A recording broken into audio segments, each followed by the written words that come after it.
What do you do when the man who swore to protect you, the man who gently kisses your pregnant belly each night, is the very same man living a stunningly deceitful double life? You're about to hear the story of Eleanor Vance, a woman who had it all, a thriving career, a luxurious home, and a husband she adored. But on one glittering evening at the city's most prestigious charity gala, her perfect world wasn't just shattered, it was publicly detonated. This isn't just a story about infidelity. It's a story of calculated betrayal, a powerful family conspiracy, and the moment one woman decided she wouldn't just be a victim, she would be the victor. Stay tuned. Eleanor Vance believed in the architecture of a good life. As a partner at a boutique architectural firm in Boston, she designed spaces that were both beautiful and functional, built on foundations of integrity and clear sightlines. She believed her own life shared with her husband Julian was built to the same exacting standards. Their three-story brownstone in Beacon Hill was a testament to their success, a blend of historic charm and minimalist modernity she had designed herself. At 7 months pregnant with their first child, a son, she felt the final crucial beam of their perfect life settling into place. Julian was the charismatic other half of their power couple image. A senior vice president at a private equity firm, he was sharp, ambitious, and devastatingly handsome. He had a way of making anyone he spoke to feel like the only person in the room. He was a doting husband, often bringing her flowers for no reason and massaging her swollen ankles after a long day.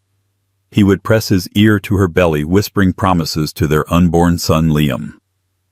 To the outside world, and even to Eleanor, most of the time the Vances were the blueprint for happiness.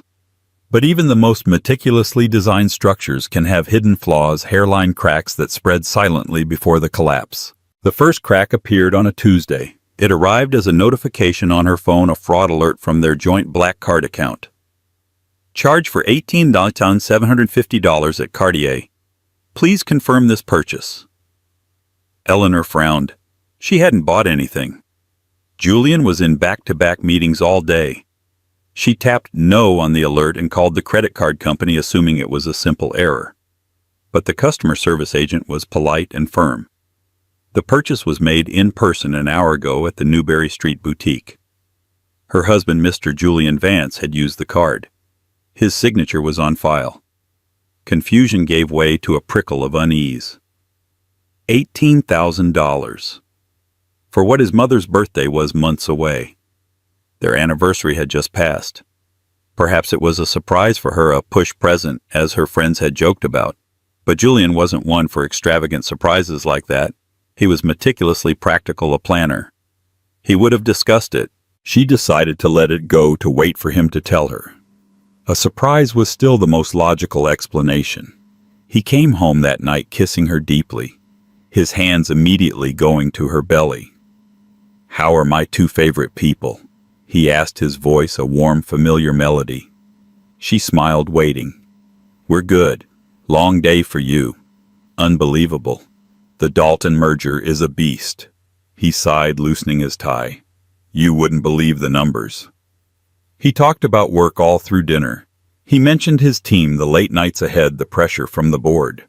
Not a word about Cartier. Not a hint of a little velvet box. The unease returned, a cold knot in her stomach. Why would he hide such a purchase? The cracks began to spread faster after that. There were the hushed phone calls he'd take in his study, closing the solid oak doors that were usually left open. When she'd walk by, his voice would drop to an indecipherable murmur. He started working late more often, coming home smelling not of his office, but of a faint, unfamiliar perfume, something floral and sweet, a stark contrast to her own subtle sandalwood scent. When she asked about it, he'd laugh it off. "Must have been someone in the elevator, darling. You know how those scents cling." He became overly protective of his phone, which now lived face down on his nightstand. Once she reached for it to use the flashlight, and he snapped, "I'll get it," with a sharpness that startled them both. He apologized immediately, blaming stress, but the damage was done. The open sightlines of their life were suddenly filled with locked doors and hidden corners. Eleanor was an architect. She saw patterns. She understood that small, seemingly unrelated issues often pointed to a larger foundational problem. The late nights, the secret calls, the cloying scent of another woman's perfume, and the massive, unexplained jewelry purchase, they weren't separate cracks. They were mapping the fault line of a single catastrophic lie. The final piece of evidence she needed, the one that turned suspicion into devastating certainty, came a week before the annual Avery Foundation Benefit Gala. It was the social event of the season, and Julian's firm was a primary sponsor. He had a table, and they were expected to be the picture of marital bliss and corporate success. Eleanor was looking through their shared iPad for a dinner recipe when an email notification popped up at the top of the screen. It was from the Grand Astoria Hotel where the gala was being held. The subject line was simple: "Your reservation is confirmed." Her heart hammered against her ribs. He had already booked their room for the night of the gala weeks ago. Why would there be another confirmation? Her fingers trembled as she tapped it open. "Dear Mr. Vance, thank you for your booking. We are pleased to confirm your reservation for the Celestial Suite for the evening of Saturday, August 30th. Guest name Julian Vance, additional guest Chloe Sterling. Package romance celebration. Includes late checkout champagne on ice and a dozen red roses. Chloe Sterling." The name echoed in her mind. She'd heard Julian mention it once or twice. A new analyst in his department. Young, bright, fiercely ambitious. He'd called her a real shark. Eleanor felt the air leave her lungs, a silent, crushing blow. It wasn't just a fling. This was a planned romantic rendezvous. In the same hotel. On the same night as the gala, where he would be sitting with his pregnant wife. The sheer audacity of it, the contemptuous disrespect, burned through her shock and straight into a cold, hard rage. The Cartier purchase slammed back into her mind. It wasn't a push present for her. It was a gift for Chloe. She stood in the center of her beautiful, perfectly designed kitchen, her hand resting protectively on her son, who was kicking gently within her. The foundation of her life hadn't just cracked, it had been dynamited. But Eleanor Vance was not a woman who would stand by and watch her life crumble. She was a builder, and if she had to, she would be a demolitions expert. She looked at the date on the confirmation. Saturday, August 30th. 3 days from now, the gala. He wasn't just going to cheat on her. He was planning to humiliate her under the same roof. A chilling calm settled over her. He thought she was fragile, distracted by the pregnancy. He thought she was oblivious. He had underestimated her. The Avery Gala would still be a night of revelations, she decided. But she would be the one writing the script. The next 3 days were a masterclass in deception, a performance worthy of an Oscar. Eleanor moved through her life with a preternatural calm, a serene smile fixed on her face. On the surface, she was the glowing, expectant mother discussing nursery colors and birth plans. Beneath, she was a general plotting a war. The rage hadn't subsided. It had solidified, sharpening into a diamond-hard point of focus. She called her best friend Sarah Chen, a litigation lawyer known for her take-no-prisoners attitude in the courtroom. She met her at a quiet cafe far from their usual neighborhood haunts. Without preamble, Eleanor laid out the evidence, the credit card statement from Cartier. She had since pulled up the hotel confirmation, the pattern of lies. Sarah listened, her expression shifting from sympathy to a cold fury that mirrored Eleanor's own. The Celestial Suite, the romance celebration package, the absolute nerve of that man. Sarah hissed, her fingers drumming on the table.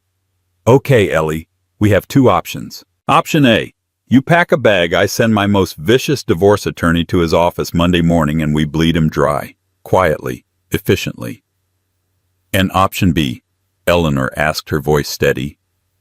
Sarah leaned forward, a glint in her eye. "Option B is the one I know you want. You confront him, but not now. Not in the privacy of your beautiful home where he can spin more lies and gaslight you into oblivion. You do it on your terms, on your stage." "The gala," Eleanor said. It wasn't a question. "The gala," Sarah confirmed. In front of his partners, his clients, his rivals. In front of his insufferable mother. You don't scream, you don't cry. You are grace and steel. You present the facts as coldly and clearly as an architect presenting a blueprint. You let his public image burn to the ground. And I'll be right there with you. The plan began to take shape. Sarah would be her second-in-command, her witness. The first step was preparation. Eleanor went to her final dress fitting for the gala. The gown was a custom-made creation by a local designer, a deep emerald green silk that draped elegantly over her 7-month bump, with intricate beading at the shoulders that caught the light like tiny shards of glass. When she first commissioned it, she thought of it as a celebration of her pregnancy of her life with Julian. Now she saw it as armor. The day of the gala, the performance continued. She let Julian kiss her goodbye that morning, a phantom touch that made her skin crawl. "Big night tonight, darling," he'd said, smiling. "You'll be the most beautiful woman there." "I can't wait," she'd replied, her own smile feeling like a mask. She spent the day methodically preparing. She had her hair styled in a sophisticated chignon, her makeup done professionally to highlight her eyes and give her a look of untouchable elegance. Every detail was a piece of her battle armor. She printed out the Cartier receipt. She printed out the hotel confirmation for the Celestial Suite with Chloe Sterling's name clearly visible. She folded them neatly and tucked them into her small beaded clutch. As the evening approached, Julian came home to change. He was buoyant, humming as he put on his tuxedo. He looked at her resplendent in her emerald gown, and his eyes widened with what looked like genuine admiration. "Eleanor," he breathed, walking over to her. "You are stunning, absolutely breathtaking." He placed his hands on her belly. "Liam is a lucky boy to have such a gorgeous mother." For a fleeting second, her resolve wavered. The man she loved, the life she had built, was she really about to set a torch to it all? The baby kicked a hard, insistent thump against Julian's hand as if reminding her of the future she was fighting for. The wavering stopped. This wasn't just about her anymore. This was about protecting her son from a legacy of lies. She smiled coolly. "You look very handsome too, Julian. It's going to be an unforgettable night." "It certainly is," he said, completely oblivious to the double meaning. The drive to the Grand Astoria Hotel was thick with unspoken words. The city lights of Boston blurred past the window of the town car. Julian chattered about the people who would be there, the networking he needed to do. Eleanor simply nodded her hand, resting on her clutch the sharp corners of the printed papers, a grounding reality against her fingertips. They arrived. The entrance to the hotel's grand ballroom was a spectacle of flashing cameras and socialites in designer gowns. Julian took her arm, plastering on his public smile. "Here we go," he whispered, guiding her onto the red carpet. They posed for the photographers, a perfect picture of wealth and happiness. Eleanor's smile was brilliant, unwavering. She knew the cameras were capturing a before photo. There would be no after. Inside the ballroom was a sea of glittering crystal chandeliers, towering floral arrangements, and the hum of 100 conversations. They found their table sponsored by Julian's firm, filled with his partners and their spouses. Eleanor greeted them all warmly, accepting compliments on her dress and her glow. She scanned the room, her eyes moving with deliberate slowness. And then she saw her. Across the ballroom, standing near the bar, was a young woman in a fire engine red dress that was both too tight and too revealing for the occasion. She was laughing, holding a glass of champagne, her eyes darting around the room with a hungry ambition. Eleanor didn't need an introduction. She knew with every fiber of her being that this was Chloe Sterling. But the most chilling detail was the diamond tennis bracelet on the woman's wrist. It glittered under the chandeliers, a vulgar beacon. It was brand new, its diamonds catching the light with a fiery brilliance. Eleanor's mind flashed to the $18,750 charge at Cartier. Her breath hitched, but her expression remained serene. Then she saw Julian's mother, Genevieve Vance, approaching their table. A formidable woman with perfectly coiffed silver hair and a gaze that could freeze fire, Genevieve had only ever offered Eleanor a frosty tolerance. She saw Eleanor as not quite up to the Vance standard. "Eleanor," Genevieve said, her voice clipped. "You look, well, pregnancy seems to agree with you." It was the closest she could come to a compliment. "Genevieve," Eleanor replied, her tone even. "Lovely to see you." Genevieve's eyes flickered across the room past Eleanor's shoulder. For a split second her gaze softened, a flicker of something like approval in her eyes as she looked towards the bar, towards the woman in the red dress. And in that instant Eleanor understood a new horrifying truth. Genevieve didn't just know about the affair, she approved of it. The final piece of armor clicked into place. This wasn't just a battle against her husband. It was a war against his family. And she was completely, utterly alone.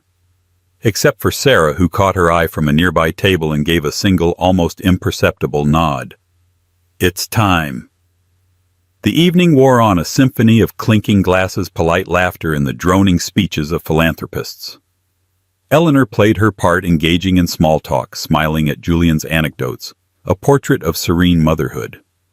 All the while her senses were heightened, tracking Julian's movements, his stolen glances across the room. She watched him excuse himself, supposedly to network with the mayor's aide, and saw his path deviate towards the bar, towards the red dress. This was the moment. She waited a full minute, letting him get comfortable in his lie. Then she rose slowly from her seat, her emerald dress shimmering. "Excuse me for a moment," she said to the table at large, her voice calm and light. "I think I need to stretch my legs." She walked not towards the powder room, but directly towards the bar. Each step was deliberate, a slow, inexorable advance. The crowd seemed to part for the pregnant woman in the stunning green gown. She could feel their eyes on her, admiring glances that would soon turn to shock. She saw them before they saw her. Julian and Chloe. They were tucked into a small alcove partially obscured by a marble pillar. His back was to her, but his posture was intimate, one hand resting on the small of Chloe's back. Chloe was looking up at him, her expression a nauseating mix of adoration and triumph. The diamond bracelet, her family's money, her child's inheritance, was a cruel fire on the woman's wrist. They were laughing, sharing a private joke. Eleanor stopped just a few feet away, the ambient noise of the gala seeming to fade into a dull roar in her ears. "Julian," she said. Her voice wasn't loud, but it cut through their private bubble like a shard of ice. Julian froze. He turned around and the color drained from his face. The charming, confident man was gone, replaced by a cornered animal. His eyes darted from Eleanor to Chloe, panic flickering within them. "Eleanor, darling," he stammered, taking a step towards her, trying to physically block Chloe from her view. "I was just discussing a market analysis with Miss Sterling. She's one of our sharpest new talents." Chloe Sterling's smug smile faltered slightly, but she held her ground, looking Eleanor up and down with a dismissive air.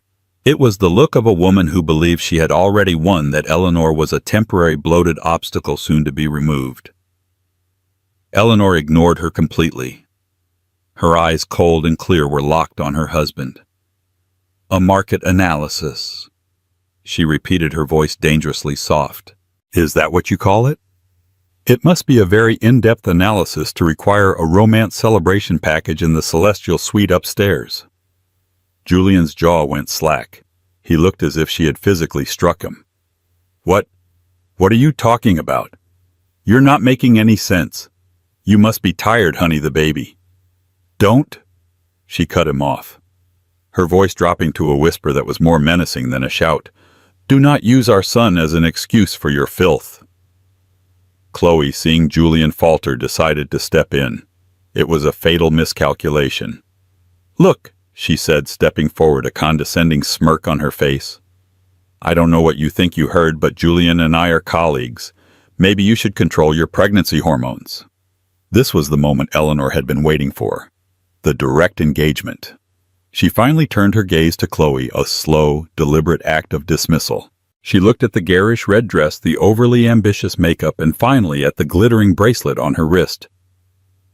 "This bracelet," Eleanor said, her voice ringing with newfound clarity, "was purchased for $18,750 last Tuesday at Cartier on Newberry Street, using my family's joint account."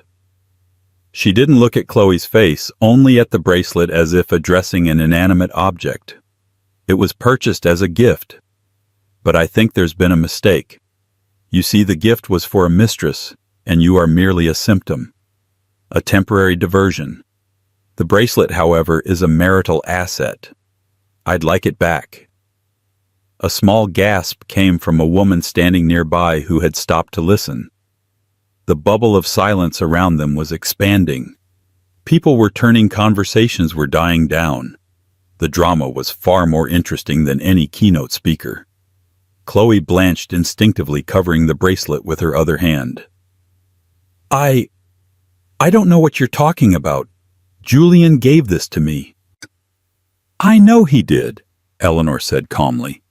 She opened her clutch and removed the folded Cartier receipt. She held it out not for Chloe, but for Julian. Here is the proof of purchase, and Julian? She continued, her voice gaining strength as the audience grew. Since you seem to be confused about your plans for the evening, perhaps this will refresh your memory. She pulled out the second piece of paper, the hotel confirmation. She unfolded it and held it up. Her hands were perfectly steady. This is a confirmation for the Celestial Suite. Tonight. Check-in was an hour ago. The reservation is for 2 guests, Julian Vance and Chloe Sterling. She paused, letting the names hang in the suddenly silent ballroom. It even includes champagne and roses. How thoughtful. Julian was speechless, his face a mask of horror. He was exposed, his carefully constructed world imploding in the most public way imaginable. He looked around at the faces of his colleagues, his clients all staring at him with a mixture of shock and pity. Eleanor turned her attention back to Chloe one last time. You are in a room full of the most powerful people in this city wearing a stolen bracelet and planning a rendezvous with another woman's husband. This is not the grand entrance into society you thought it was. This is your professional and social suicide note. Chloe's arrogant facade finally crumbled, replaced by fear and humiliation. Tears welled in her eyes. Julian, she whimpered, looking at him for help. But Julian couldn't even look at her. He was staring at Eleanor, at the ruins of his life. Now, Eleanor said, her voice resonating with authority through the cavernous room. I believe it's time for you to leave. The silence in the Grand Astoria ballroom was absolute. It was a heavy-weighted silence, thick with scandal and the intoxicating thrill of someone else's spectacular ruin. The band had faltered mid-song, the string quartet holding their bows aloft as if frozen in time. Every eye was on the tableau by the marble pillar, the regal pregnant wife, the disgraced husband, and the weeping mistress. Eleanor didn't need to raise her voice. Her words had been a precision strike, and now she just had to watch the fallout. She looked past her husband, her gaze sweeping the room until it landed on the hotel's head of security, a stern-looking man named Mr. Davies, who was already moving purposefully in their direction, his earpiece crackling. Julian finally found his voice, a desperate, strangled whisper. Eleanor, please, not here. We can talk about this at home. Please don't do this. Talk. Eleanor's laugh was a short, bitter sound. The time for talking was before you bought another woman jewelry with our money. Before you booked a suite to sleep with her in the same building as your pregnant wife. The time for talking is over, Julian. This is the time for consequences. Mr. Davies arrived, flanked by 2 other uniformed security guards. He addressed Eleanor with quiet respect. Mrs. Vance, is there a problem here? No problem at all, Mr. Davies, Eleanor said, her tone perfectly composed. Just a small misunderstanding. This woman, she gestured towards Chloe without looking at her, seems to be under the impression that she is a guest at this private event. She is not on the guest list for our table, nor for any other, I believe. She is also in possession of stolen property. Chloe gasped, a fresh wave of tears streaming down her face, ruining her carefully applied makeup. It's not stolen. He gave it to me, she cried, her voice rising with hysteria. The spectacle was getting better by the second for the onlookers. Mr. Davies said, his voice a low, implacable rumble. I'm going to have to ask you to come with me. No, Julian, do something, Chloe shrieked, grabbing Julian's arm. Julian shook her off, his survival instincts finally kicking in. He was trying to distance himself to salvage something from the wreckage. "I don't know what she's talking about," he said weakly, looking at Mr. Davies. "This is a private matter between my wife and me. This employee is just confused." "Confused?" Eleanor's voice was laced with ice. "She seemed perfectly clear on the room number of the Celestial Suite. Perhaps you can ask her to recite the details of the romance celebration package you so generously booked for her." The crowd murmured. The humiliation was exquisite, a slow public dissection. One of the female security guards gently took Chloe's arm. "Miss, please, let's go." Chloe resisted, her face contorting in a mask of ugly desperation. "You can't do this. I work for him. I'm his girlfriend," she screamed. The final fatal admission. The collective intake of breath in the ballroom was audible. Julian flinched as if he'd been shot. The word girlfriend erased any possibility of this being a simple one-time mistake. It spoke of a relationship, of a planned future, of a deeper betrayal. Eleanor looked at her husband and saw the full measure of his weakness. He didn't defend Chloe. He didn't defend himself. He simply stood there paralyzed by his own public immolation. Then she looked over at her mother-in-law's table. Genevieve Vance was watching her face a mask of stone-cold fury. Not at her son for his betrayal, Eleanor realized, but at Eleanor for exposing it. The security guards were firm now, their professionalism overriding any sympathy. They each took one of Chloe's arms and began to escort her towards the exit. Her protests became undignified sobs. She stumbled, her red dress hiking up her thighs. The entire room watched her shame. They watched as she was led past the tables of Boston's elite. Her head bowed, the glittering diamond bracelet on her wrist seeming to mock her. It was a long, silent walk of shame. The only sound was the clicking of the guards' shoes on the marble floor, and Chloe's pathetic whimpers. As she passed the main doors and was guided out into the hotel lobby and out of sight, a sense of finality settled over the room. The show was over. Eleanor turned back to Julian. His face was ashen. His partners at the table were staring at him, their expressions a mixture of disgust and cold calculation. They weren't just seeing a cheating husband, they were seeing a liability, a man with catastrophic judgment. "I think," Eleanor said, her voice clear and carrying in the renewed silence, "that we are leaving now." She didn't wait for his reply. She turned and began to walk towards the exit. Her head held high. She could feel every eye in the room on her back. They weren't looks of pity. They were looks of awe, of respect. She had walked into the lion's den, faced the beasts, and walked out the victor. The crowd parted for her as she walked, a silent corridor of respect opening in her path. She passed Sarah, who gave her a look of profound pride. She didn't look at Genevieve. She didn't look at anyone. She just walked, her posture perfect, her emerald gown flowing behind her. She was the architect of this moment, and she had built it to perfection. Julian jolted out of his stupor, scrambled to follow her, mumbling apologies to his partners. He caught up to her in the grand lobby, grabbing her arm. "Eleanor, wait. Let me explain." She stopped and turned to face him. The fury she had kept so tightly coiled was now visible in her eyes. "Explain what, Julian? Explain how you thought you could build a second life behind my back while I was building a nursery for our son. There is nothing to explain. There is only what you have done." She pulled her arm from his grasp. "Don't touch me. Don't follow me. I will have my friend Sarah pick up some of my things tomorrow. You can speak to my lawyer on Monday." She turned and walked out of the Grand Astoria Hotel, leaving her husband standing alone amidst the wreckage of his life. The cool night air hit her face, a welcome balm. She hadn't cried. She hadn't screamed. She had simply taken a detonator to her life's foundation and blown it up on her own terms.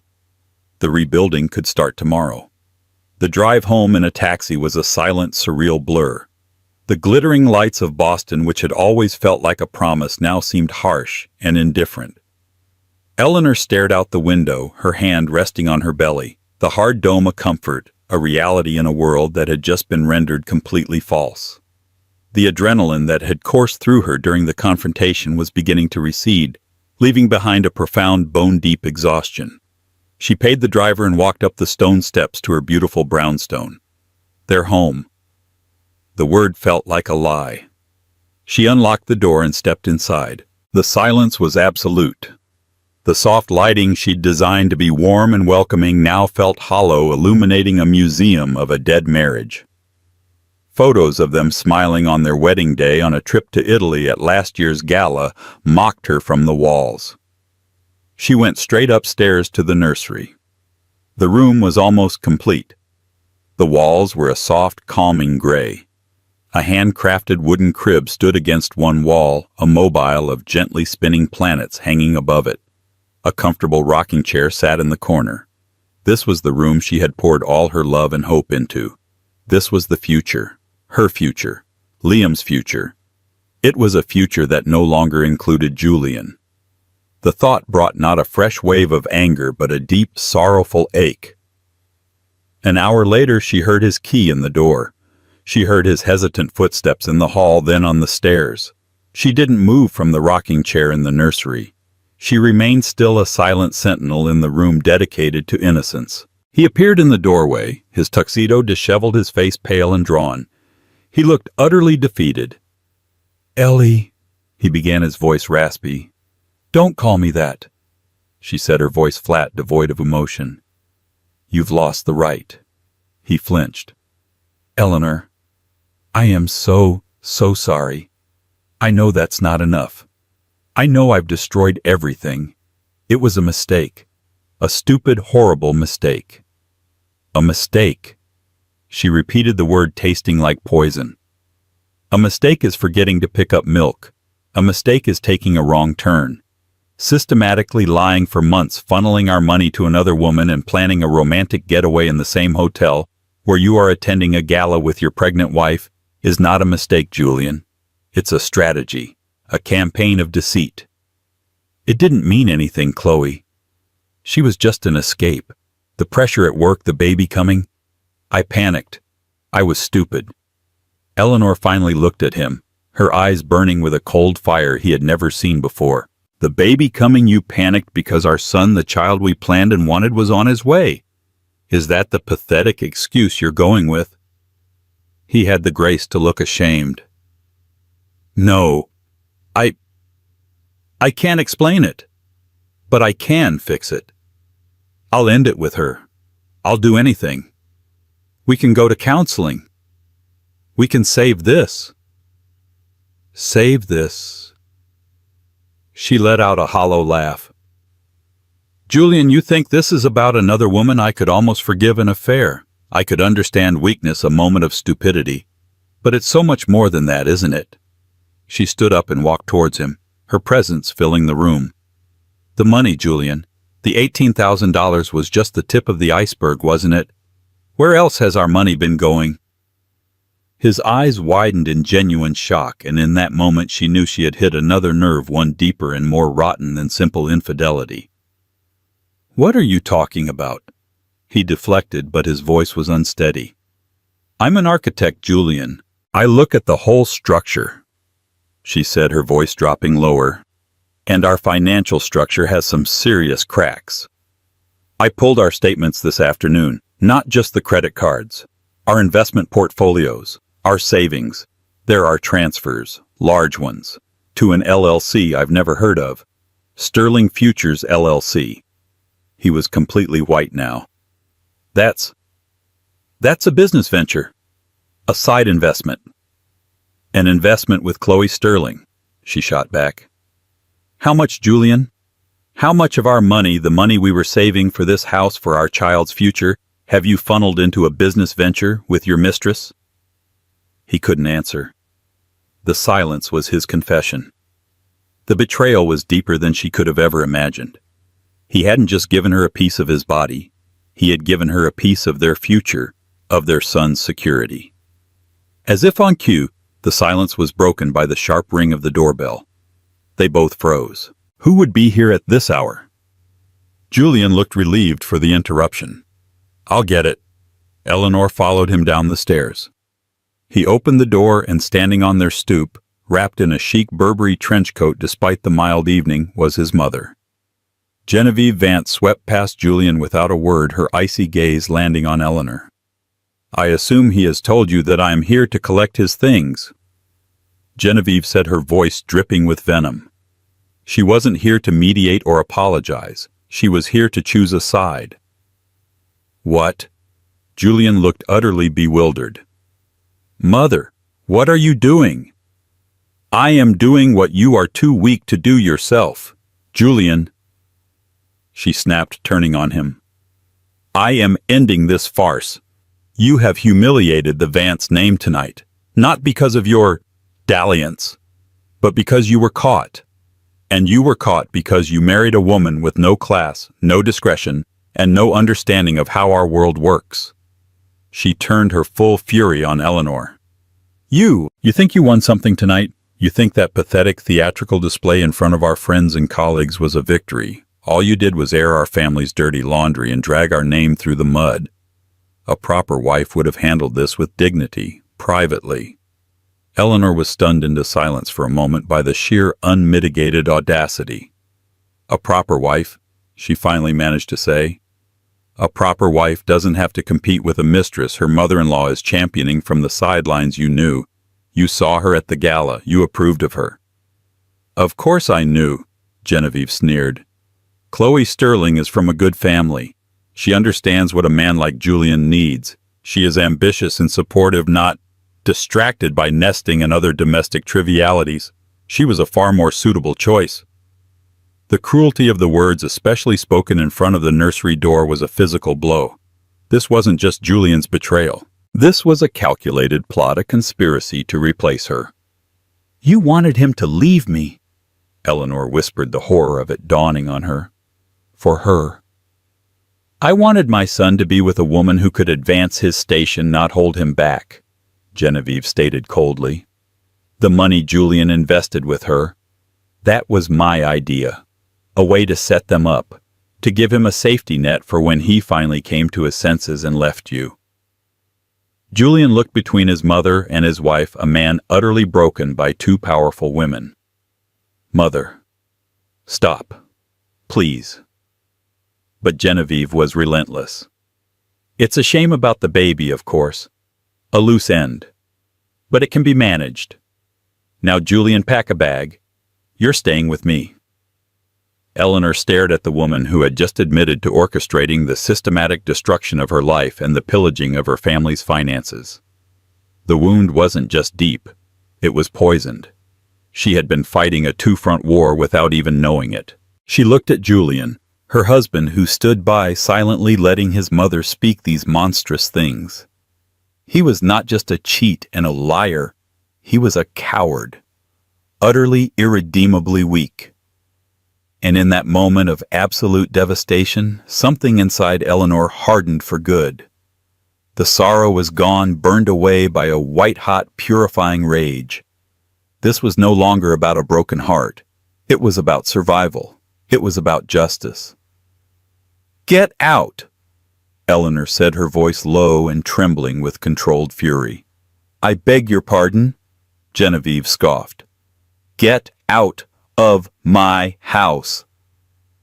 Eleanor enunciated each word. She pointed at Julian. "Both of you, take what you need for one night. The rest will be sent to whatever hole you crawl into. If you are not both out of this house in 10 minutes, I will call the police and have you removed for trespassing." Genevieve looked ready to argue, but something in Eleanor's eyes, a terrifying, unbreakable resolve, made her stop. She gave a curt nod to Julian. "Fine, let's go." Eleanor stood unmoving as they hurried upstairs. She heard them gathering things, the sounds of drawers opening and closing. 10 minutes later they descended, Julian carrying an overnight bag, his eyes refusing to meet hers. Genevieve walked ahead of him, her head held high, defeated but unbowed. At the door, Julian paused, turning to her one last time. "Eleanor, "Goodbye, Julian," she said, cutting him off. She closed the solid oak door behind them, shutting them out of her life. She leaned her forehead against the cool wood, her body trembling not with sorrow but with the sheer force of her own anger. They thought they had destroyed her. They thought she was a loose end. They had no idea who they were dealing with. The architect was about to become a wrecking ball. The Monday morning after the gala felt like the dawn of a new, desolate era.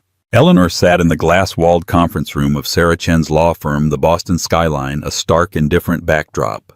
The home that had been her sanctuary now felt like a mausoleum, every object a relic of a life that was a lie. Sarah had already put her in touch with the best divorce attorney in the city, a sharp, elegant woman named Olivia Morgan. Olivia listened patiently as Eleanor recounted the entire story from the Cartier bracelet to Genevieve's venomous confession. Her face remained neutral, but her eyes were sharp, missing nothing. "The infidelity is straightforward," Olivia said when Eleanor had finished, her voice calm and authoritative. "The public humiliation at the gala gives you immense leverage. But the financial aspect, the Sterling Futures LLC, that's where we hit them hard. This isn't just infidelity, it's fraudulent conveyance of marital assets. It's a calculated financial deception."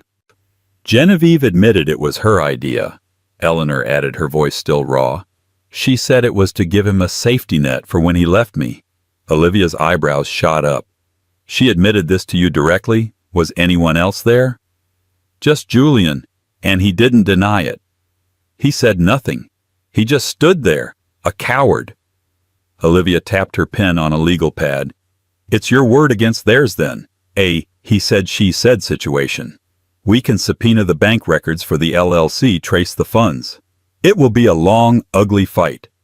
The Vances are a powerful family. They'll try to bury us in paperwork and bleed you dry emotionally and financially." A wave of despair washed over Eleanor. She had won the public battle, but the war ahead seemed insurmountable. She thought of her baby, of the legal fees, of the sheer energy it would take to fight a family as entrenched and ruthless as the Vances. For the first time, she felt a flicker of fear. That evening, as she was sorting through baby clothes, her phone rang. It was an unknown number.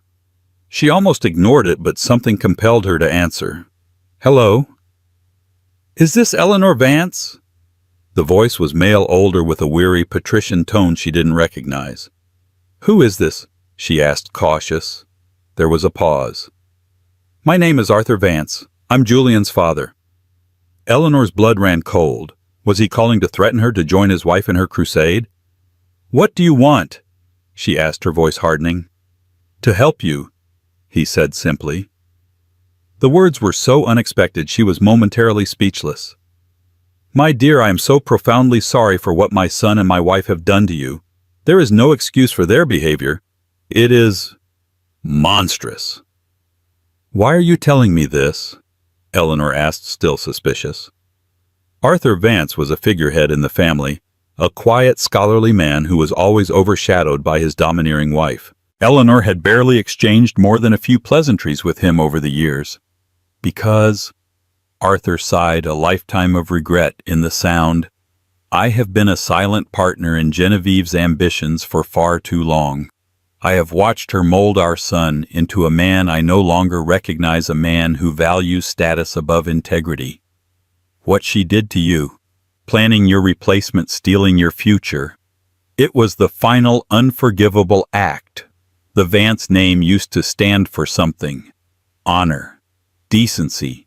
She and Julian have turned it into a currency for their own greed." He paused again. "I cannot undo the pain they have caused you, but I can give you the tools to ensure they do not profit from it. I can give you justice." "What kind of tools?" Eleanor asked, her heart beginning to pound. "Meet me tomorrow, noon, the Boston Athenaeum Library. I'll be in the reading room on the 5th floor. Come alone."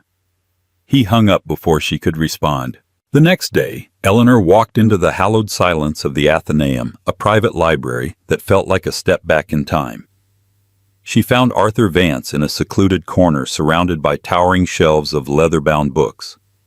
He looked older than she remembered, his shoulders slumped, with a weight she was only now beginning to understand. He gestured to the chair opposite him. On the table between them was a thick leather briefcase. "Thank you for coming," he said quietly. "I wasn't sure you would." "I wasn't either," she admitted. "For 30 years," he began, his voice low, "I have allowed Genevieve to run our family and our son's life. I retreated into my books, my history. I told myself it was peaceful. But it was cowardice, the same cowardice I see in my son." He looked her directly in the eye. "You, Eleanor, are not a coward. What you did at that gala was the bravest thing I have seen in a very long time. You held a mirror up to them and they were horrified by their own reflection." He slid the briefcase across the table. "Genevieve was careless. She believes she is untouchable. Over the years, she and Julian have become involved in questionable financial practices, not just siphoning your marital assets. They have been using the Vance Family Trust, which I am the primary trustee of, as their personal slush fund, shuffling money through shell corporations, including Sterling Futures, to avoid taxes and hide risky, unsanctioned investments." He tapped the briefcase. "This contains everything.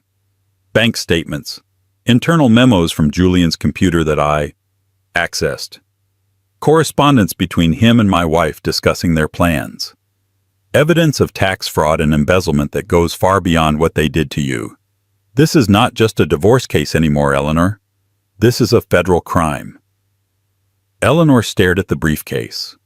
It felt like a bomb. "Why are you giving this to me? This will destroy them. Your own son." Arthur's eyes were filled with a profound sadness. "My son destroyed himself when he chose his mother's greed over his wife and unborn child. I am not destroying him. I am simply holding him accountable. Something I should have done years ago." He sighed. "This information will not only guarantee you a divorce settlement that will secure your and your son's future for life, but it will also give you the power to dismantle Genevieve's empire of influence. You can expose them, or you can use this as leverage to get exactly what you want quietly. The choice, Day," he said, standing up, "is yours.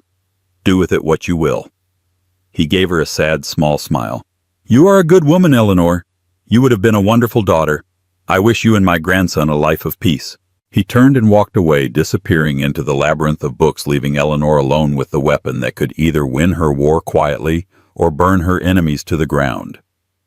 She looked down at the briefcase.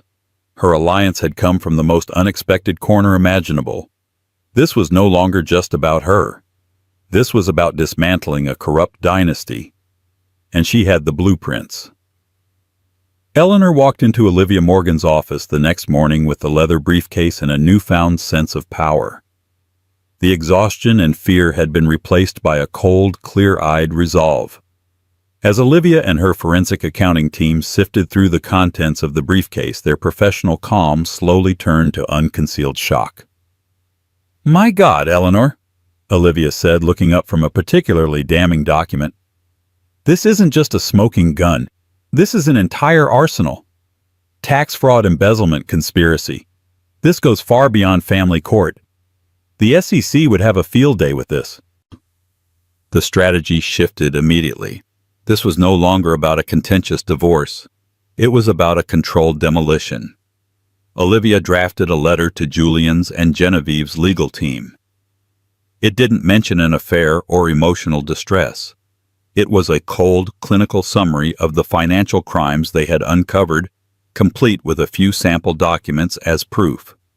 The letter stated Eleanor's terms. 1. Julian would agree to an uncontested divorce, ceding full sole custody of their son to Eleanor. 2.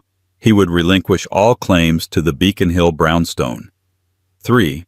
He would transfer 75% of all known marital assets, including his pension and stock portfolio, into a trust for their son Liam. 4. Furthermore, Genevieve Vance would personally reimburse the Vance Family Trust for every dollar she had embezzled with interest, and cede her controlling stake in several key family holdings to a trustee of Arthur's choosing. The final condition was the hammer blow. If these terms were not met within 48 hours, the entire contents of the briefcase would be delivered to the U.S. Attorney's Office and the Securities and Exchange Commission. The response was swift and panicked. The Vances' lawyer, a blustering man known for his aggressive tactics, called Olivia in a fury, accusing them of blackmail. Olivia calmly replied, "It's not blackmail, sir. It's a settlement offer. Your clients can accept it or they can prepare for a federal investigation. The choice is theirs." Checkmate. Julian and Genevieve were trapped. A public divorce was one thing. A federal prison sentence was another. They folded completely. Within 2 days, the papers were signed. Eleanor was free and she was financially secure beyond her wildest dreams. More importantly, her son's future was protected, insulated forever from the toxicity of the Vance family. Julian's fall from grace was meteoric. News of the settlement leaked within his firm. Combined with the public humiliation from the gala, his position became untenable. He was quietly forced to resign. His career in private equity finished. Chloe Sterling had been fired the Monday after the gala, her reputation in Boston's tight-knit financial community irrevocably destroyed. She disappeared, another casualty of a war she hadn't understood. Genevieve Vance was stripped of her power. Arthur, with the leverage Eleanor had given him, reasserted control over the family trust, dismantling the web of deceit his wife had spun. Genevieve was left a queen with no kingdom, her social standing shattered, confined to a life of quiet shame. 2 months later, Eleanor gave birth to a healthy, beautiful baby boy. She named him Liam Arthur Vance, a quiet tribute to the man who had given her justice. On a bright, crisp autumn afternoon, Eleanor sat in the rocking chair in the nursery holding her sleeping son. The brownstone, once a symbol of a broken dream, now felt truly hers. It was a sanctuary she had fought for and won. She looked around the room at the life she was building, a life founded not on lies but on her own strength and resilience. She had lost a husband and a life she thought she loved. But in the ashes, she had found something far more valuable: herself. She was not just a survivor of Julian Vance's betrayal. She was the architect of her own destiny. She had faced the fire and walked out, not burned but forged anew, a phoenix rising with her son in her arms, ready to build a future on a foundation of unshakable truth. The view from here was clear. The sight lines were open, and the structure was sound. It was a life built to last. Eleanor's story is a powerful, gut-wrenching reminder that sometimes the people closest to us are capable of the deepest betrayal.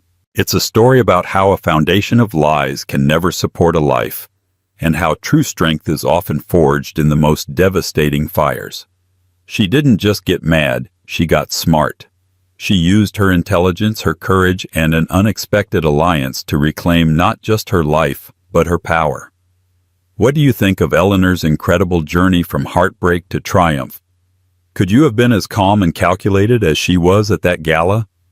Let us know your thoughts in the comments below. We read every single one. If this story resonated with you, please give this video a like and share it with someone who might need to hear a story of strength and resilience. And don't forget to subscribe and hit the notification bell so you won't miss our next real-life drama. Thank you for listening. The cold click of the lock behind her was the last sound of her old life. 7 months pregnant with twins. Sophia Hayes stood on a rain-slicked New York street, the contents of her handbag spilling onto the dark pavement. The key to her lavish Fifth Avenue apartment, now useless in her trembling hand, was a cruel monument to a future that had just been stolen. Her husband Liam was still inside, his silhouette briefly visible in the warm glow of the window, his arm wrapped around the woman who had just introduced herself as his future. Sophia's world hadn't just crumbled. It had been detonated, leaving her utterly alone in the approaching storm. Life for Sophia Hayes had felt like a meticulously crafted dream. She and Liam Peterson lived in a world painted in hues of champagne and charcoal grey, a sprawling apartment overlooking Central Park that was featured in architectural magazines. Their life was a curated collection of society galas, weekend trips to the Hamptons, and intimate dinners at restaurants where reservations were a form of currency. Liam, with his sharp suits and even sharper ambition, was a rising star at Davenport Global Acquisitions, a man whose charm could disarm the most ruthless of board members. Sophia, a talented textile designer from a quiet town in Oregon, had put her own aspirations on hold, finding fulfillment in creating a perfect home, a sanctuary for the man she adored. Their love story had been a whirlwind. They met at a gallery opening.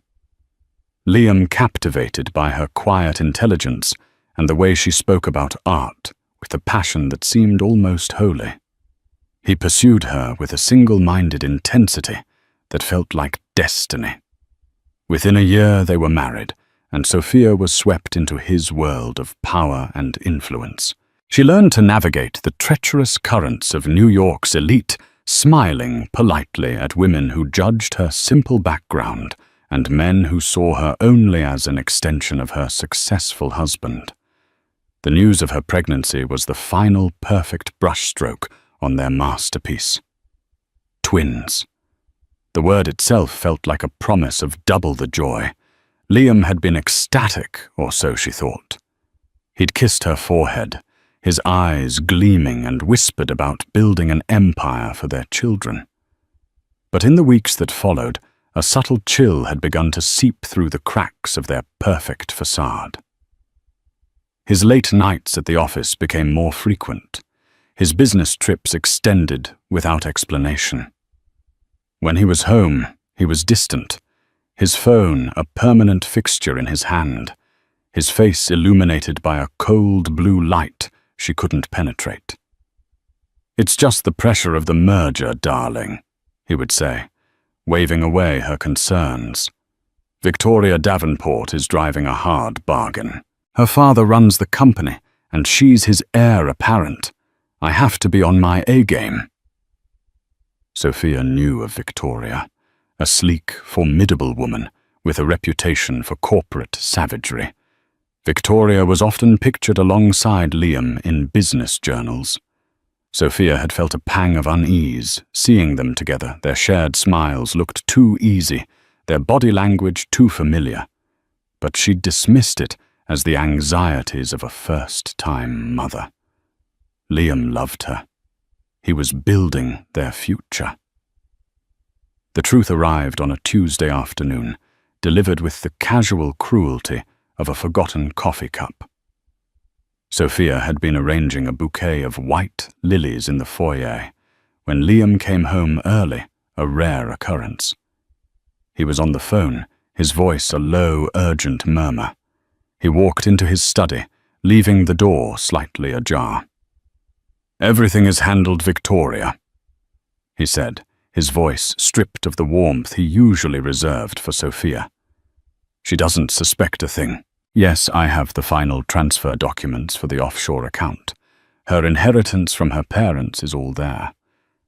It's cleaner that way." Sophia froze, the stem of a lily snapping in her hand.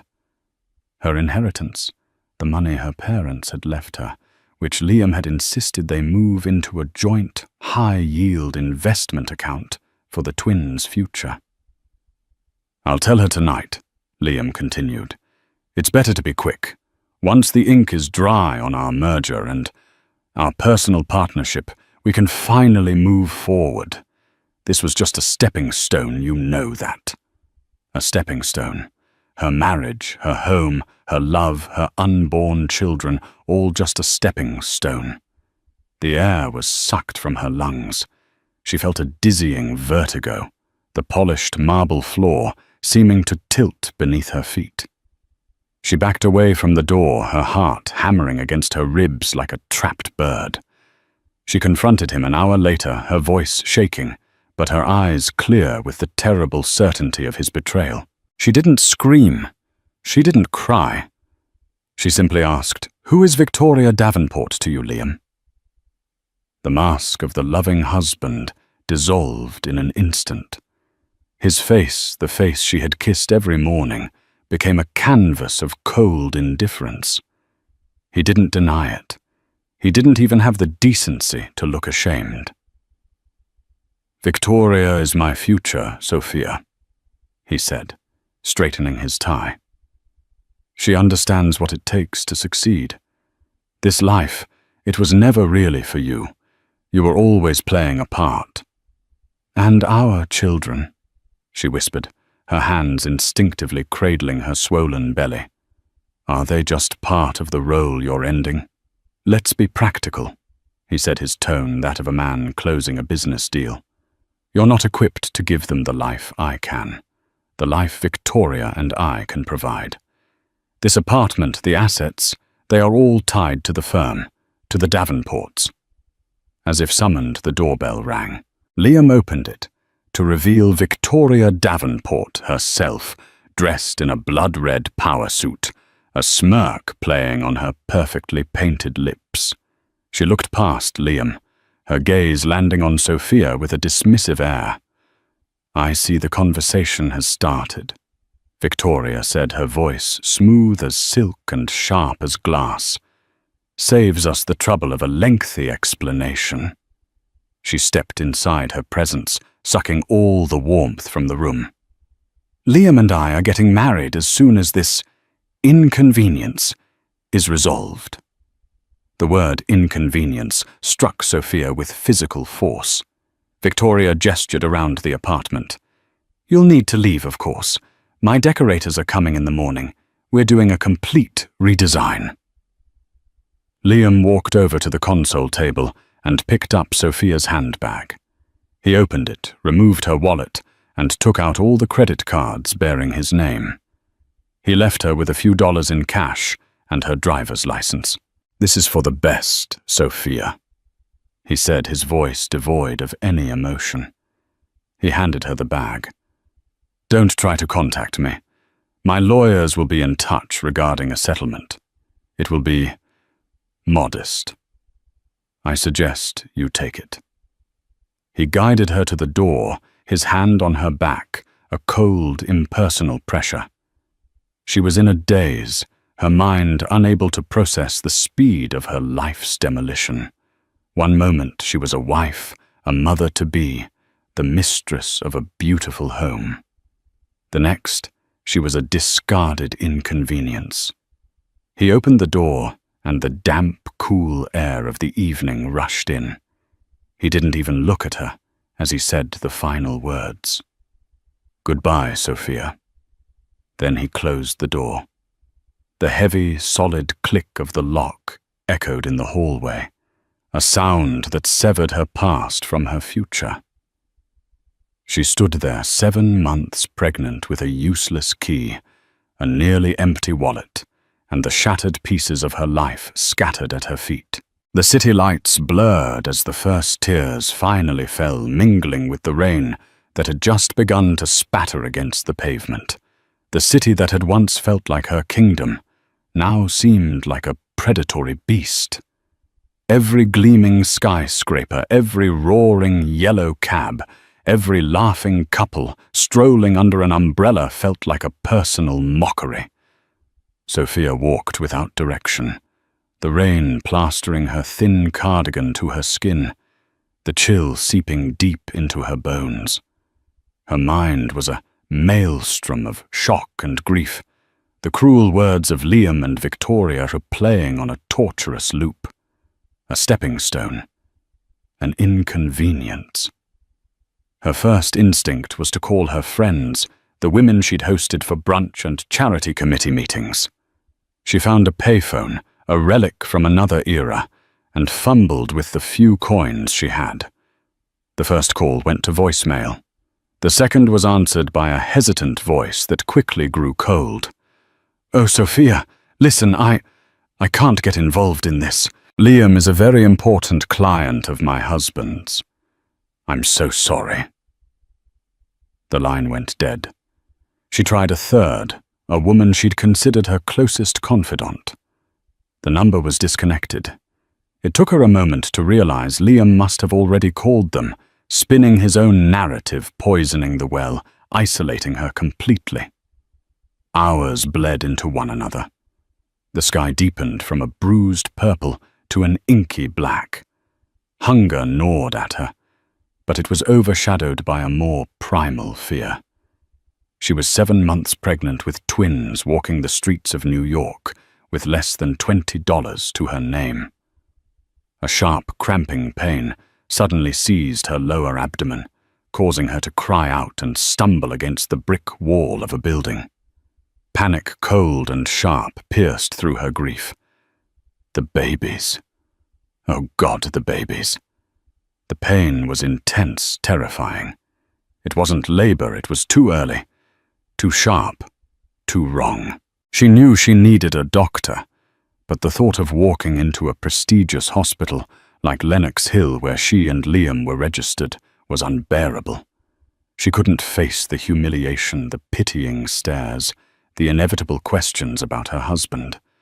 She saw a sign for a 24-hour community health clinic a few blocks away, its fluorescent light a stark beacon in the drizzling darkness. Leaning against walls and pausing to breathe through the waves of pain, she made her way there. The waiting room was a world away from the plush, serene offices she was used to. It was crowded, noisy, and smelled of antiseptic and despair. People with weary faces and worn-out clothes sat on hard plastic chairs, their gazes fixed on nothing. Sophia, in her designer jeans and cashmere cardigan, felt conspicuously out of place. After what felt like an eternity, her name was called. A kind, overworked nurse with tired eyes took her vitals. "High blood pressure, sweetie, and you're running a fever. Let's get you in to see Dr. Ramirez." Dr. Anna Ramirez was a small, fiery woman with a no-nonsense demeanor that barely concealed a deep well of compassion. She examined Sophia with gentle, efficient hands, her brow furrowed in concentration. "The cramping is from extreme stress and dehydration," she announced, her voice firm. "We call it a threatened preterm labor. Your body is telling you it's at its limit. The baby's heartbeats are strong, but we need to get your blood pressure down and get you hydrated. Now!" As an IV drip was inserted into her arm, the reality of her situation crashed down on her with renewed force. Lying on a paper-covered examination bed in a small, sterile room, she was no longer Sophia Hayes Peterson, the socialite. She was a Jane Doe, a charity case on the verge of a medical crisis. The tears she had been holding back began to flow silent at first, then turning into ragged, body-shaking sobs. "Doctor." Ramirez pulled up a stool and sat beside her, placing a comforting hand on her arm. "What's going on, Sophia? You can talk to me. Where is the father?" The simple question broke her. Through hiccuping sobs, the entire story poured out: the betrayal, the abandonment Victoria, the stolen inheritance, the cold click of the lock. She told a stranger the things she couldn't even fully admit to herself. Dr. Ramirez listened without judgment, her expression shifting from professional concern to quiet fury. When Sophia finished, the doctor squeezed her arm gently. "That man," she said, her voice laced with steel, "is a monster. But you are not alone. Tonight you are my patient.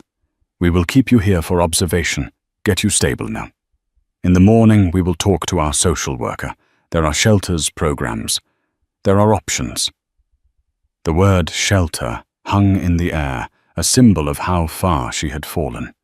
A shelter for homeless, pregnant women. Was this her new reality? She thought of the nursery she had so lovingly designed, with its soft, cloud-painted walls and 2 perfect white cribs waiting for their occupants.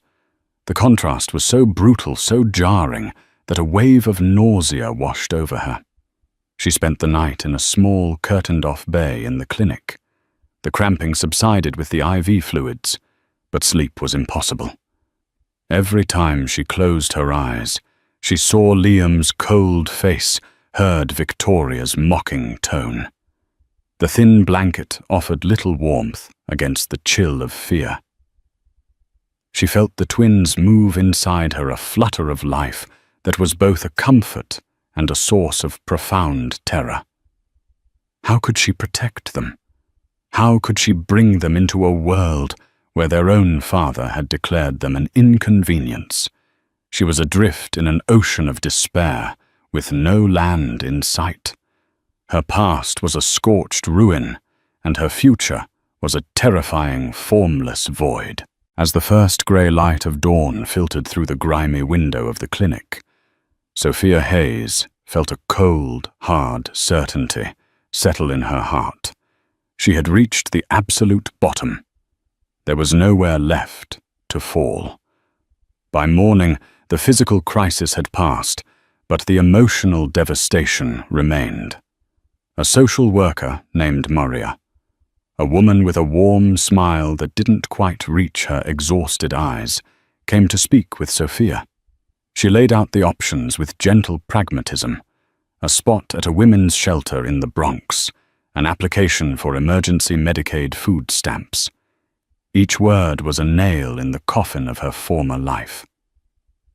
Sophia listened numbly, nodding the forms in front of her, a blur of incomprehensible jargon. The clinic needed the bed. Dr. Ramirez, before starting her morning rounds, pressed a $50 bill and a subway card into Sophia's hand. "For a decent meal and a way to get there," she whispered. Her eyes full of a sympathy that both touched and shamed Sophia. "You are stronger than you think. Fight for those babies." With a small bag containing a few toiletries, the clinic had provided. Sophia stepped back out into the city. The rain had stopped, but the sky was a blanket of oppressive grey. She couldn't bring herself to go to the shelter, not yet. The idea of surrendering her last shred of identity to a system felt like the final defeat. She needed a moment to think, to breathe. She used the subway card and rode the train aimlessly, eventually getting off near Union Square. She bought a hot pretzel from a street vendor and found a vacant bench in the park, watching the city's relentless rhythm. The harried business people, the laughing students, the unhoused men and women who were now her peers. She ate the pretzel slowly, the salty dough a bland comfort. This $50 bill was all she had. When it was gone, she would have no choice but to face the shelter. Lost in her thoughts, she didn't notice the man who sat at the other end of her bench until he spoke. "That's a beautiful piece." His voice was calm and deep. Sophia looked up, startled. He was gesturing towards her neck. She instinctively touched the small, intricate silver locket she always wore, a gift from her late mother. It was the one personal item Liam hadn't thought to take. "Thank you," she mumbled, pulling her cardigan tighter around herself. The man was in his late 30s, dressed in simple but well-made clothes, a dark grey sweater jeans and worn leather boots. He had kind, intelligent eyes that held a hint of sadness, and his face was etched with lines of thought rather than age. He wasn't looking at her with pity or unwanted curiosity, but with a genuine, gentle interest. "My wife used to design jewelry," he said, his gaze distant for a moment. "She loved pieces with a story." There was a past tense in his words that spoke of loss. Sophia, who had just lost everything herself, felt an unexpected flicker of connection. "It was my mother's," she said softly. "She made it." He gave a small, sad smile. "A part of her is always with you, then." He seemed about to say more, but then hesitated, as if realizing he might be intruding. He turned to look out at the park. For a few minutes they sat in a comfortable silence, two strangers sharing a bench, each lost in their own world of grief. Suddenly Sophia felt a wave of dizziness, the world tilting precariously. The stress, the lack of sleep, the single pretzel after hours of not eating it, was all too much. Her vision tunneled the sounds of the city fading into a dull roar. She slumped forward, her head falling into her hands. "Are you all right?" the man asked, his voice sharp with concern. He was instantly by her side, a steadying hand on her shoulder. "Miss, can you hear me? You're as pale as a ghost." I'm fine," she stammered, though she clearly wasn't. "Just a little light-headed." "You're not fine," he said, his tone leaving no room for argument. "You're pregnant, and you look like you haven't had a proper meal or a good night's sleep in days. Let me get you some water at least." He returned moments later with a bottle of water and a cup of hot tea from a nearby cafe. He didn't press her for details, simply sat with her while she sipped the tea, its warmth spreading through her chilled body. "My name is Daniel," he said finally. "Daniel Sterling." The name didn't register. To Sophia, he was just a kind stranger. "I'm Sophia," she replied. "Sophia," he repeated, testing the name. "Listen, I don't want to pry, but it's clear you're in some kind of trouble. There's a cafe just across the street that I own a small share in. It's quiet. Let me buy you a proper meal. No strings attached. I just can't in good conscience walk away." Her pride screamed at her to refuse to not accept charity from another stranger. But her body and the silent, insistent kicks of her babies pleaded with her to accept. She looked into his eyes and saw no ulterior motive, only a quiet, steady compassion. She nodded. Over a bowl of warm soup and bread in the quiet corner of the cozy cafe, her story for the second time in 24 hours came tumbling out. She edited the details, leaving out the names and the Fifth Avenue address, painting it as a simple, brutal story of a relationship ending badly. Daniel listened patiently, his expression unreadable, but his attention absolute. He didn't interrupt, didn't offer platitudes.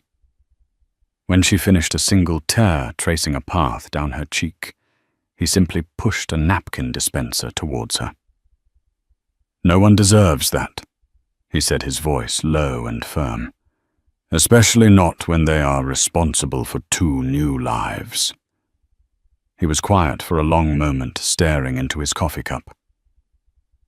"I have a property in Brooklyn," he said, as if thinking aloud. "A brownstone. I live on the main floors, but there's a fully furnished garden apartment downstairs. It's been empty for years. Since she passed away." He looked up, his gaze direct. "It's private, it's safe, and it's empty. I want you to use it. Stay there, for as long as you need. No rent, no expectations. Just a safe place for you and your children to land." Sophia was stunned into silence. It was an offer so extravagant, so impossibly generous, that it felt like a dream. I can't," she stammered. "You're a stranger. Why would you do that?" "Because," Daniel said, and the sadness in his eyes deepened.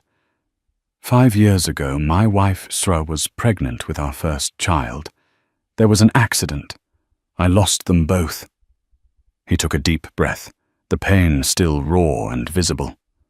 "I know what it's like to feel responsible for a life you're desperate to protect. And I know what it's like to be helpless. I have the resources to help someone who is in the position I once prayed I could change. Please let me do this. Think of it as honoring them." The raw, unvarnished grief in his voice was undeniable. This wasn't pity. It was empathy born from the deepest kind of pain. For the first time since the lock clicked shut, a tiny, fragile seed of hope began to sprout in the barren landscape of Sophia's heart. She looked at this kind, sad-eyed stranger, a man who saw a person in need and offered a lifeline without hesitation. She thought of the cold, hard cot waiting for her in a shelter, and then she thought of a private, safe apartment where she could finally feel secure. With tears welling in her eyes again this time, not from despair, but from a profound, overwhelming gratitude, she whispered, "Okay." The garden apartment in Daniel Sterling's Brooklyn brownstone was more than a sanctuary. It was a revelation. Where her Fifth Avenue home had been a gallery of cold, minimalist design, all glass, chrome, and impersonal art chosen by a decorator. This space was filled with warmth and character. It had its own entrance under the main stoop, opening into a cozy living area with exposed brick walls, overflowing bookshelves, and comfortable, slightly worn furniture. A small, modern kitchen was stocked with essentials. The bedroom looked out onto a beautiful, slightly wild garden where ivy climbed the old brick walls and a stone bird bath stood at its center. It was a home, not a showroom. And for the first time in what felt like a lifetime, Sophia could breathe. Daniel was the epitome of a respectful host. He showed her the apartment, explained how the heating worked, gave her a key, and then retreated upstairs, making it clear he would not intrude. "My number is on the fridge," he'd said. "Call or text if you need anything at all. Anything, otherwise the space is yours. Rest." And she did. For the first 2 days, Sophia did little more than sleep. She slept on the comfortable, queen-sized bed, the scent of lavender from the garden drifting through the window. She slept on the plush sofa wrapped in a handmade quilt. It was a deep, healing sleep, her body and mind finally surrendering to the safety of her surroundings. When she was awake, she ate the simple, nourishing food Daniel had stocked in the kitchen, and took long, warm showers, washing away the grime and humiliation of the last few days. On the third day, a tentative routine began to form. She explored the garden, finding a quiet peace in the gentle hum of the city that was muffled by the enclosed space. She discovered a collection of classic novels on the shelves and lost herself in their pages. She felt her babies move no longer with a sense of terror, but with a burgeoning sense of fierce, protective love. These children were hers, and hers alone. She would not fail them. Daniel kept his distance, but his quiet acts of kindness were a constant presence. A bag of fresh groceries would appear by her door in the morning. A new book on prenatal care would be left on the patio table. He never knocked, never announced his presence, simply provided. One rainy afternoon, a week after her arrival, Sophia felt a creative spark she thought had long been extinguished. She found a sketchbook and some charcoal pencils in a desk drawer, remnants, she assumed, of the life Daniel had shared with his wife. Hesitantly at first, then with growing confidence, she began to draw. She didn't draw grand landscapes or abstract concepts. She drew baby clothes, tiny booties with delicate embroidered leaves, soft, simple onesies with clever, comfortable fasteners, sleep sacks that looked like blossoming flowers. Her mind, free from the constant stress of pleasing Liam and navigating a world she didn't belong to, was suddenly overflowing with ideas. A few days later, she gathered her courage and texted Daniel. "Thank you for the groceries. I made soup. I've left a container for you on the stairs if you'd like some." A reply came almost instantly. "That's very kind. Thank you, Sophia." It was a small step, but it broke the barrier of silence. They began to exchange occasional texts, then brief, friendly chats in the garden. Sophia learned that Daniel was the founder and CEO of a successful tech company that focused on data security and ethical AI. He had built it from the ground up, a stark contrast to the inherited power of the Davenport family. He spoke little of his wife, Sarah, but when he did, It was with a reverence that was both heartbreaking and beautiful. He mentioned she had been a jewelry designer and an avid gardener, the one responsible for the beautiful chaos of the backyard. Sophia in turn told him about her passion for textile design, a dream she had deferred for her marriage. She showed him her sketches. Daniel looked at the drawings, his brow furrowed in genuine interest. "These are incredible, Sophia. The designs are not only beautiful, but they look so practical. The details like the magnetic snaps instead of traditional ones.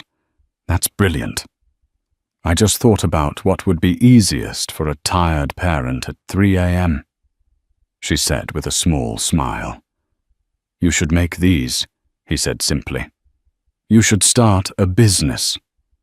Sophia laughed, a sound that felt rusty from disuse. "With what I have less than $20 to my name." "You have the talent," Daniel insisted. "That's the real capital. The rest is just logistics." He looked at her, his expression serious. "When you're ready, if you're serious about this, I can help you draw up a business plan. I could even offer you a small seed loan." "A loan," he stressed, "not a gift. To be paid back when your company is profitable." The offer hung in the air, as astonishing and life-altering as his initial offer of a home. He wasn't just giving her a fish. He was offering to teach her how to build her own fleet of fishing boats.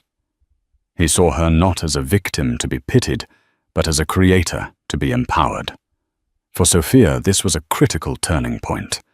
Liam had seen her ambition as a quaint hobby, something to be indulged, but never taken seriously. He had wanted a hostess, a beautiful accessory to his own success. Daniel saw her as an equal, an entrepreneur, with a viable, exciting idea. He saw her potential, not her predicament. In the background of this quiet, healing world, the life she'd left behind continued its gaudy parade. One evening, scrolling on a tablet Daniel had lent her, she saw an article in a society column. It was a picture of Liam and Victoria at a charity ball, their arms linked, their smiles bright for the camera. The caption read, "Power Couple. Liam Peterson and Victoria Davenport, celebrating their recent corporate merger and announcing their engagement. A match made in heaven." Thomason. Sophia looked at the photo of the man who had shattered her life, standing next to the woman who had helped him do it. A year ago, a month ago, the sight would have destroyed her. But now, sitting in the warm, safe cocoon of the brownstone, a sketchbook full of her own dreams on her lap, and the steady, quiet support of a good man upstairs, she felt nothing. A dull, distant ache, perhaps, like the memory of a healed wound. They looked like two strangers in a photograph, their world of glittering ambition completely alien to her. She closed the tablet, placed a hand on her belly, where a tiny foot was kicking, and looked out at the peaceful garden. They could have their world. She was busy building a new one. As Sophia's pregnancy progressed into the 3rd trimester, her life settled into a rhythm of peaceful productivity. With Daniel's guidance, her fledgling business idea began to take shape. They spent evenings at the large wooden table in his kitchen, poring over spreadsheets and market research. Daniel, the tech CEO, approached it with the same analytical rigor he applied to his own company, yet he listened intently to Sophia's creative vision. He helped her source sustainable organic fabrics and connected her with a small family-owned manufacturing facility in North Carolina. She named her brand Haven for the sense of safety and comfort she wanted every piece to embody. The seed loan he provided was formally documented with clear terms for repayment, reinforcing the legitimacy of her venture. It was a partnership, not charity. Her gratitude towards Daniel deepened into a quiet, profound affection. She saw the man behind the millionaire, the widower who still kept a photo of his wife on his mantelpiece, the innovator who was more passionate about ethics in technology than profits the gentle soul who would leave a bowl of fresh strawberries for her because he'd overheard her mention a craving.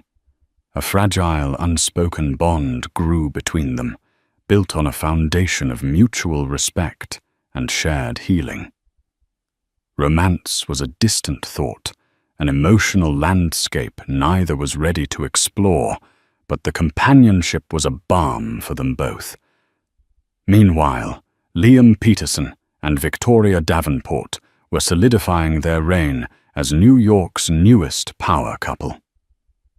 Their names were synonymous with ruthless ambition.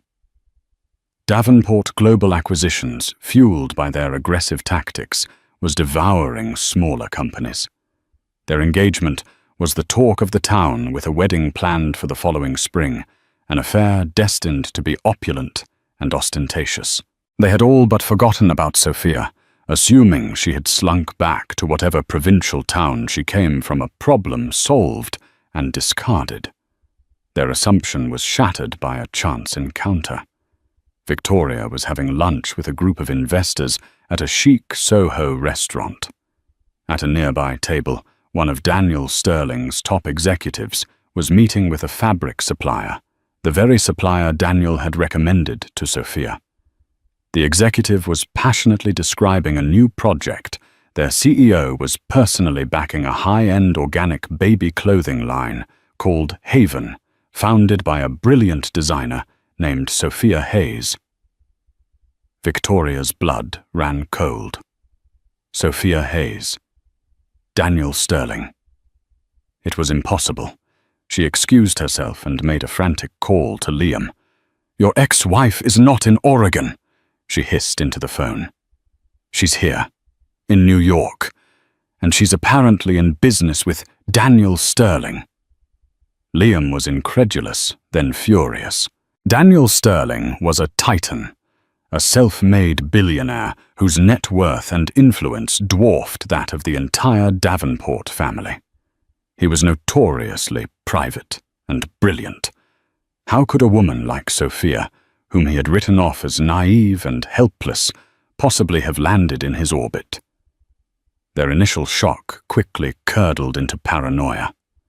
They hired a private investigator, a scrupulous man named Mr. Finch, to find out everything. Within 48 hours, the report landed on Liam's desk. It was worse than they had imagined. Sophia wasn't just working with Sterling. She was living in his Brooklyn property. Finch's report included discreet photos of a heavily pregnant but serene-looking Sophia tending to the garden, and of Daniel Sterling carrying a bag of groceries to her door. "She's playing him," Liam spat, pacing his office. "She's feeding him some sob story, making herself out to be a victim. She's a gold digger trading up." "I don't care what she is," Victoria retorted, her mind racing through the strategic implications. "Daniel Sterling is a problem. His company is the gold standard in data security. He has teams of forensic accountants and investigators on his payroll who could dig into any company on a whim. If he starts looking into our finances, into your finances..." She left the threat hanging in the air. Liam paled. The high-yield investment account, where he had moved Sophia's inheritance, wasn't just a joint account. To expedite the transfer, he had forged her signature on several key documents. It was a sloppy, arrogant move, born from his utter contempt for her intelligence.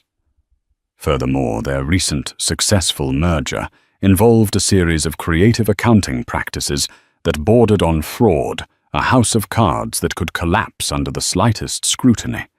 Daniel Sterling's attention was the last thing they needed. They had to neutralize Sophia. They had to discredit her before she could become a legitimate threat. Their first move was a legal one. Liam's lawyer, a shark named Silas Croft, sent a cease and desist letter to the brownstone. It was a masterpiece of legal intimidation, accusing Sophia of harassment, defamation, and attempting to extort money from Liam, by leveraging a fraudulent relationship with a prominent businessman. It demanded she sever all contact with Daniel Sterling and sign a non-disclosure agreement in exchange for the modest settlement Liam had previously mentioned, a sum that was insulting and barely enough to cover a few months' rent in a tiny apartment. Sophia was terrified. The letter, with its dense, threatening language, brought back all the fear and helplessness of the night she was thrown out. She brought it to Daniel, her hands trembling. He read it, his expression hardening from concern to a cold, quiet anger she had never seen before. "This is the act of a desperate man," he said, his voice dangerously low. "He isn't attacking you. He's trying to scare me off. He's afraid of what I might find if I start looking." "Looking into what?" Sophia asked, her voice small.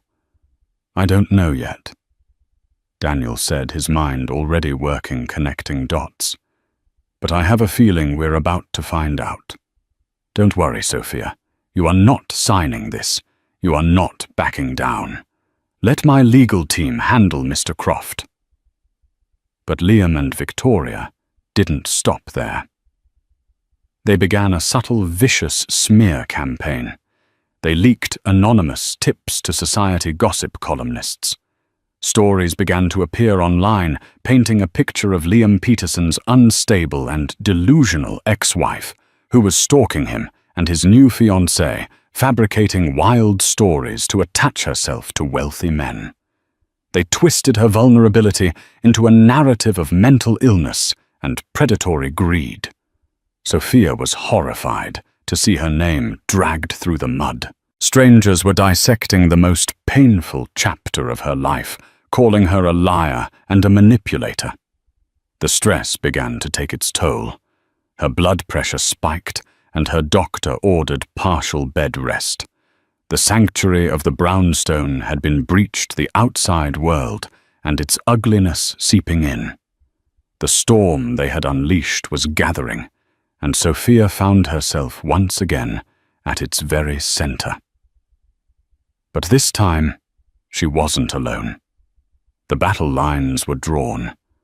On one side was Daniel Sterling's formidable legal team, a quiet army of the best corporate lawyers in New York.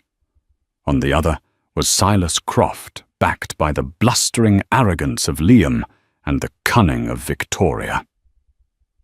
What began as a response to a threatening letter quickly morphed into a full-scale investigation. "He's afraid of something," Daniel told his lead counsel, a sharp, methodical woman named Evelyn Reed. "The attack on Sophia is a smokescreen. Dig into Peterson's financials. Dig into the Davenport merger. Start with the account where he was holding Sophia's inheritance. I want to know where every single penny went." While Evelyn's team began their meticulous excavation of financial records, Sophia focused on her health. Confined mostly to the apartment and the garden, she poured her nervous energy into the final details of her Haven collection, finalizing color palettes and fabric choices via video calls. Daniel was a constant calming presence. He would bring his laptop down to her apartment and work beside her in silence, his company, a shield against the anxiety gnawing at her. He made sure she monitored her blood pressure, and read to her when she couldn't sleep. His steady voice a lullaby that soothed both her and the restless babies. The first cracks in Liam and Victoria's facade appeared 2 weeks later. Evelyn Reed called Daniel with an update, her voice tight with professional excitement. "We found it," she said. "Peterson didn't just transfer Sophia's inheritance. He used it as collateral for a series of high-risk personal investments, all of which failed. He lost almost all of it. To cover his tracks before the merger with Davenport, he forged her signature on documents authorizing the write-off. It's bank fraud, plain and simple." The news was a sickening confirmation of Liam's depravity. He hadn't just stolen her money. He had gambled it away, and then tried to bury the crime. But that's not the big story, Evelyn continued, her voice dropping. While looking into how he covered the loss, we stumbled upon the real architecture of the Davenport merger. It's a house of cards, Daniel. They've been systematically overinflating their asset values for years using a network of shell corporations. Liam's role was to acquire smaller, legitimate companies to create a paper trail of real growth. The whole empire is a fraud, and Victoria Davenport has been orchestrating it for her father for the last 5 years. The scale of the deception was breathtaking. It wasn't just a personal betrayal. It was a multi-million-dollar corporate conspiracy. Armed with this information, Daniel's team made their move. They didn't go to the press. They went directly to the U.S. Attorney's Office and the SEC, laying out a meticulously documented case of fraud, forgery, and market manipulation. The same day the federal investigation was quietly launched, Sophia went into labor. It started in the middle of the night with a sharp, undeniable contraction that woke her from a restless sleep. It was 3 weeks early, but her water had broken. She called for Daniel. He was by her side in moments, calm and in control, his earlier promise to be her birthing partner, now a reality. He drove her to the hospital, expertly navigating the empty city streets, one hand on the wheel, the other holding hers. The labor was long and difficult, the babies in distress. An emergency C-section was required. As they prepped her for surgery, Sophia was gripped by a primal fear, not for herself, but for her children. Daniel, dressed in surgical scrubs, held her hand, his eyes locked on hers.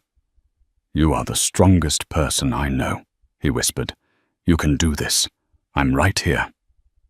While Sophia was in the operating room, Liam Peterson was being woken by a different kind of emergency. Federal agents were at his door with a warrant. As he was being led out of the Fifth Avenue apartment in handcuffs, his face a mask of disbelief. Victoria watched from the top of the stairs, her expression unreadable. Sophia awoke in the recovery room to the sound of 2 tiny, healthy cries. A nurse brought them to her 2 perfectly formed babies, a boy and a girl wrapped in soft blankets. Overwhelmed with love and relief, she wept. Daniel was there, standing by her bedside, his eyes shining with unshed tears. "They're beautiful, Sophia," he said softly. "Absolutely perfect." She named them Owen and Lily. The news of Liam's arrest broke the next morning, a media firestorm. The Davenport empire began to crumble with astonishing speed. Investors panicked, stocks plummeted, and the SEC froze all their assets. The story of their fraudulent enterprise was on every news channel. In the ensuing chaos, Victoria Davenport turned on Liam with the ferocity of a cornered snake.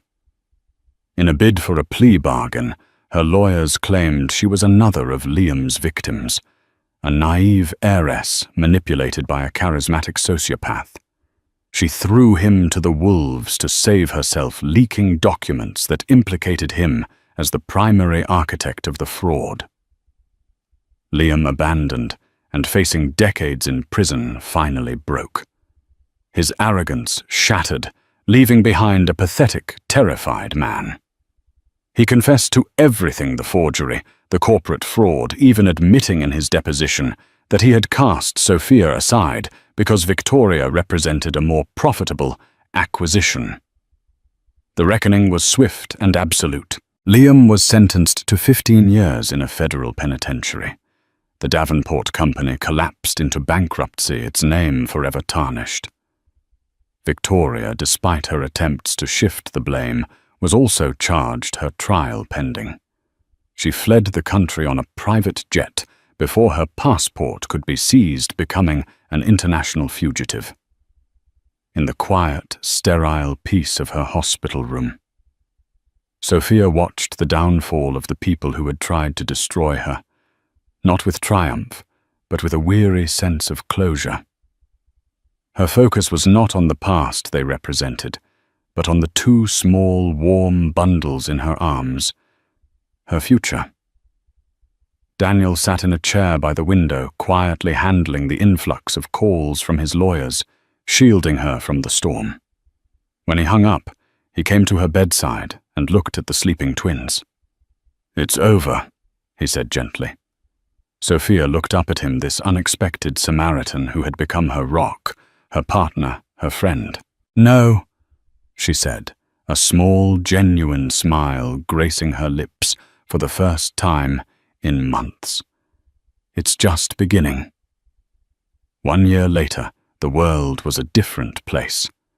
The scandal of Davenport Global Acquisitions was old news, a cautionary tale for business students. Liam Peterson was a number in the federal prison system. His name a fading memory. Victoria Davenport was a ghost rumored to be living a life of quiet paranoia in a country with no extradition treaty. But in the sun-drenched garden of the Brooklyn brownstone, a new world was blossoming.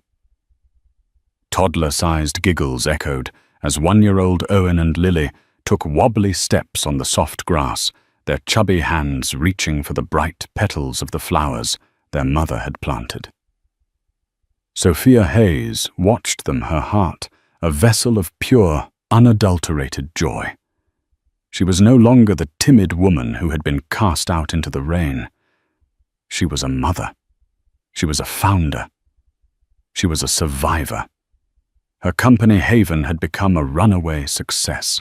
Launched online 6 months after the twins were born, it had struck a chord with parents who craved quality sustainability and thoughtful design. What started with a few key pieces, the magnetic snap onesies, the blossom-shaped sleep sacks, had grown into a full collection. Bloggers and parenting magazines lauded the brand for its ethos and elegance. Orders poured in from all over the country, and then from around the world. Sophia had already paid back Daniel's seed loan in full, with interest a moment of immense personal pride. She now ran the company from a small, bright studio office a few blocks from the brownstone, employing a team of 5 people. Her relationship with Daniel had evolved as organically and beautifully as the garden.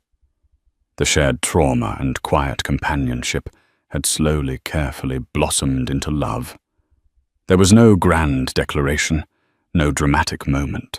It happened in the small, quiet spaces of their shared life, in the way he would instinctively rock a crying Lily to sleep on his shoulder, in the proud smile on his face when she showed him Haven's first feature in a major magazine, in the easy, comfortable silence they could share while watching the twins play.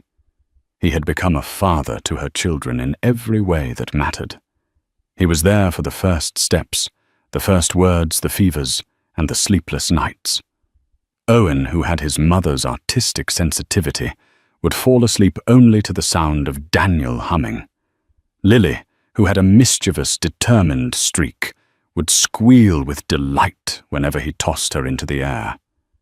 They were a family, not one born of convenience or ambition, but one forged in kindness, resilience, and a deep, abiding love.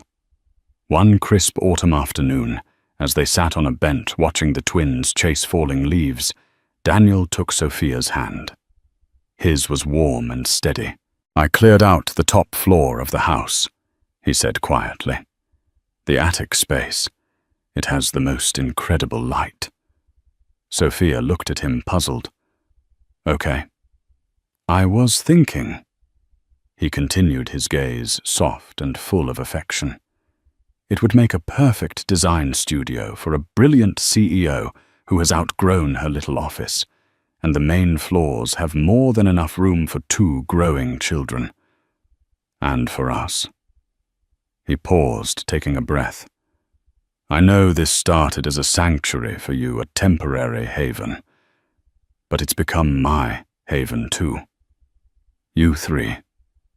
You brought this house and me back to life." He reached into his pocket and pulled out a small velvet box. It wasn't a large, ostentatious diamond like the one Liam had given her. Inside was a simple, elegant ring, a band of intertwined silver and gold, reminiscent of the locket her mother had made. "Sarah was a jewelry designer," he said, his voice thick with emotion. "But I designed this one. It's meant to represent two separate lives, twisting together to become stronger. Sophia Hayes, I love you. I love our children. Will you marry me? Will you make this our forever home?" Tears streamed down Sophia's face. Tears of joy, of release, of a happiness so profound it felt holy. This was not the end of a dramatic story of betrayal and revenge.